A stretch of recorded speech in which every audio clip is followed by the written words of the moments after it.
ਜੀ ਸਜਣੋ ਭੈਣੇ ਇੰਗਲਿਸ਼ ਵਿੱਚ ਹੁੰਦਾ ਗਿਫਟ, ਉਰਦੂ ਵਿੱਚ ਹੁੰਦਾ ਤੋਹਫਾ, ਪੰਜਾਬੀ ਵਿੱਚ ਕੀ ਆਖਦੇ ਨੇ?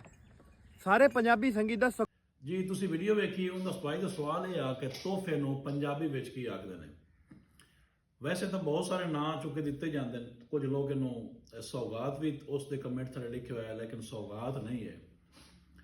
ਤੋਹਫੇ ਨੂੰ ਪੰਜਾਬੀ ਵਿੱਚ ਅਸੀਂ ਆਖਦੇ ਹਾਂ ਢੋਆ, ਕਿ ਮੈਂ ਤਾਂ ਫਲਾਣੇ ਬੰਦੇ ਆ ਢੋਆ ਲੈ ਜਾਊਂਗਾ। ਜਾਂ ਰੂਟੀਨ ਦੇ ਵਿੱਚ ਜਿਹੜੇ ਮੀਰਜ਼ਾਦੇ ਹੁੰਦੇ ਨੇ, ਚੇਤਰ ਜਦੋਂ ਢੋਂਦੇ ਨੇ ਨਾ, ਉਹਨਾਂ ਨੇ ਕਿ ਅਸੀਂ ਢੋਆ ਲੈ ਆਏ, ਚੇਤਰ ਦਾ ਢੋਆ ਲੈ ਆਏ। ਫਿਰ ਉਹਨਾਂ ਨੂੰ ਉਸ ਦੇ ਬਦਲੇ ਬਹੁਤ ਸਾਰਾ ਕੁਝ, ਮੱਖਣ ਵੀ ਦਿੱਤਾ ਜਾਂਦਾ ਹੈ, ਗੁੜ ਵੀ ਦਿੱਤਾ ਜਾਂਦਾ ਹੈ, ਆਟਾ ਵੀ ਦਿੱਤਾ ਜਾਂਦਾ ਹੈ।